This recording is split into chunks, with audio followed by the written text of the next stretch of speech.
Today's episode is about risk management for new traders on LeverUp. This isn't a guide about what to trade or when to enter. It's about how much to risk, so that one bad trade doesn't end your session. Leverage can amplify gains. The same mechanism amplifies losses just as fast. The traders who last are usually the ones who figured out the risk side before they needed to. Before we get into specifics, this guide builds on three others: how leverage works, how to set stop loss and take profit, and how liquidation works on LeverUp. If you haven't read those yet, I'd start there. Links are in the show notes. This episode assumes you understand the basics of how leverage and liquidation work. Let's start with the core principle. The most effective risk management happens before a trade opens, not while it's running. Before you place any trade, there are three questions you should be able to answer. 1. What is the maximum I'm willing to lose on this trade? 2. Where will I exit if the market goes against me, meaning, what is my stop loss price? 3. Does my position size actually match those two numbers? If you can't answer all three before confirming, you're not ready to place the trade. That's not a vague principle. It's the foundation everything else builds on. Now let's get into position sizing. The most common mistake new traders make isn't picking the wrong direction. It's risking too much on a single trade. Here's a practical starting framework. Risk no more than 1 to 2% of your total capital per trade. If you have $500 in your wallet, 1% risk means you're willing to lose $5 on this trade. 2% means you're willing to lose $10.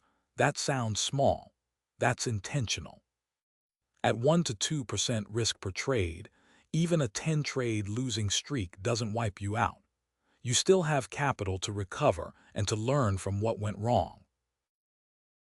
Here's how to work the math backwards. Decide your maximum loss, say $10. Decide your stop loss distance, how far from entry before you exit, say 3% below entry. Now work backwards. If a 3% adverse move costs you $10, your notional position size should be around $333. At 10x leverage with that notional, you'd need about $33 of margin. A 3% move against you equals your $10 risk cap. Most traders skip this calculation and just pick a round number for margin. That's how a single trade takes 30 to 50% of an account. The math takes 30 seconds, and it changes the outcome significantly. Let's talk about leverage. Leverage is a dial, not a target. The highest number isn't the right number. For new traders, the right starting range is 5 to 10x at 5x leverage. You need roughly a 17% adverse move to reach liquidation. Normal market volatility is unlikely to wipe you out before your stop loss can execute. You have time to monitor and react. At 50 to 100x leverage, a 1 to 2% move can liquidate your position. There's almost no room between your stop loss and your liquidation price. One moment of distraction or slippage can cost the full position. Higher leverage is appropriate only when you have a specific short-term thesis with a tight entry and a defined exit, and when you've traded at lower leverage long enough to understand how the platform behaves under pressure. Don't chase high leverage because the profit looks more exciting in the order panel. The loss side of that calculation is equally amplified. Stop losses. For new traders, this is non-negotiable. Without a stop loss, your only protection is your liquidation price, which means losing approximately 85% of your margin before the position closes.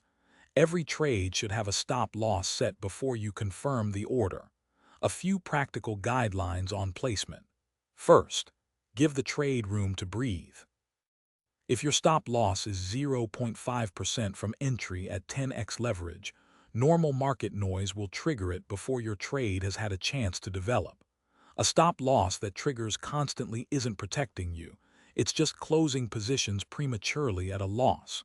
Second, don't place it too far out either. A very wide stop loss means accepting a large loss if the trade fails. The distance should reflect how much you're actually willing to lose, not just whatever keeps the SL away from the current price. And third, this is critical, Your stop loss must be set above your liquidation price for longs or below it for shorts. If it isn't, the position liquidates before the stop loss can execute. The stop loss provides zero protection if it's placed on the wrong side of your liquidation price. The order panel shows you both numbers. Check them before every confirm. Managing multiple open positions. As you get more comfortable, you may want to run more than one trade at a time. A few principles for that. Track your total exposure, not just individual positions. If you have 3 long positions open and the market pulls back sharply, all 3 lose at once. Think about your total downside if the market moves against you broadly, not just what each individual trade risks in isolation. Second, don't add to a losing position to average down. Adding margin to a losing trade lowers your liquidation price temporarily, but it also means you're now risking more capital on a trade that's already proven to be wrong. It's one of the most reliably damaging habits in leverage trading. Third, set a stop loss on every position, including the ones you're not actively watching. Open positions you're not monitoring are the most dangerous.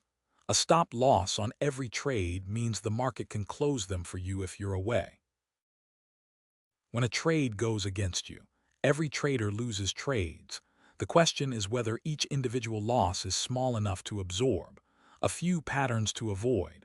First, don't move your stop loss further away when the market approaches it. The instinct is to give the trade more room because you don't want to take the loss. What this actually does is convert a manageable loss into a much larger one, or a liquidation. Respect the stop loss you set before the trade opened. Second, don't chase a loss with a bigger trade. If a $10 loss feels bad, the instinct is to open a larger position immediately to win it back. This is how traders lose 10 times more than they planned in a single session.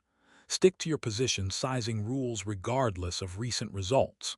Third, after a loss, review before you react. Ask whether the market actually invalidated your thesis or whether normal volatility hit your stop. Ask whether your stop was placed correctly relative to your liquidation price.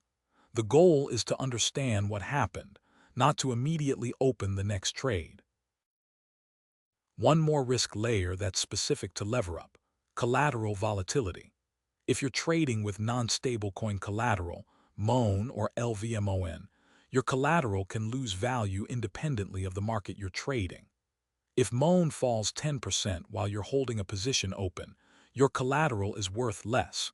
Your liquidation price moves closer to your entry, and this happens even if the asset you're actually trading hasn't moved at all.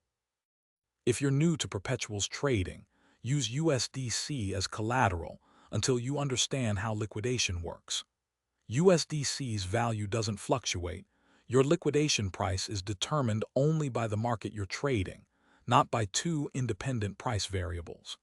The Any Collateral Guide in the show notes covers all the collateral types and their risk profiles in detail. Before we close, here's a simple checklist you can run through before confirming any position. 1. I know my maximum loss on this trade in dollar terms. 2. My stop loss is set at a price that reflects that loss. 3. My stop loss is above my liquidation price for a long or below it for a short. 4. My leverage is appropriate, not the maximum available. 5. My position size is consistent with my overall risk cap.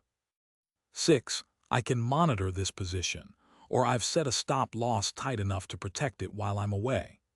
If you can check all 6 before every trade, you're already managing risk better than most new traders do. Risk management doesn't prevent losing trades, no framework does. What it prevents is any single trade causing damage you can't recover from. The traders who last are the ones who protect their capital on bad days so they still have a position to trade from on good ones.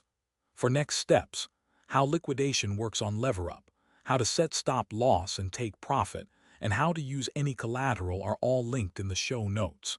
See you in the next one.